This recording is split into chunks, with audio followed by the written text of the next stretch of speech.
El ausentismo laboral representa el 7.3% de la nómina anual en las empresas, de acuerdo con la Secretaría de Trabajo y Previsión Social de México. Esto debido a que muchas veces los trabajadores se ven obligados a tomar posturas incómodas en su espacio de trabajo, lo que ocasiona lesiones y enfermedades en algunas partes del cuerpo. Las lesiones comienzan mayormente por tener herramientas o espacios mal diseñados. Y van desde un problema lumbar, que es en la parte baja de la espalda. Podemos tener problemas en el túnel del carpo, que es en la parte de la muñeca, o podemos tener problemas cervicales, y todo esto causa daños todos los días.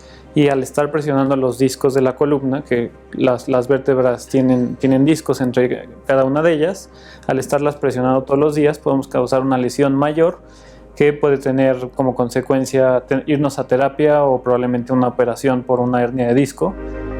Los mobiliarios y accesorios ergonómicos están diseñados para que una persona pueda trabajar de manera sana y cómoda. Aumentan el 5% de productividad en las empresas y escuelas y además previenen problemas musculoesqueléticos. Bueno, pues aquí podemos empezar a ver una estación ergonómicamente correcta, que empezamos desde la silla. El usuario está bien sentado con la cadera y la espalda en la parte de la silla.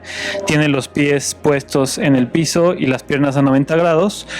Los brazos podemos ver cómo los tiene a nivel de cubierta y está trabajando en su laptop, que aquí la parte más importante es que el usuario tiene la laptop a la altura de los ojos y de esta manera no se encorva, que es lo que estamos buscando, que los usuarios estén trabajando de una buena manera y que no tengan problemas lumbares ni problemas cervicales.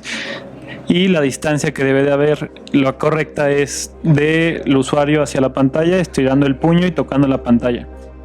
Con imágenes de Joel Arias, Gloria López, 21 Noticias.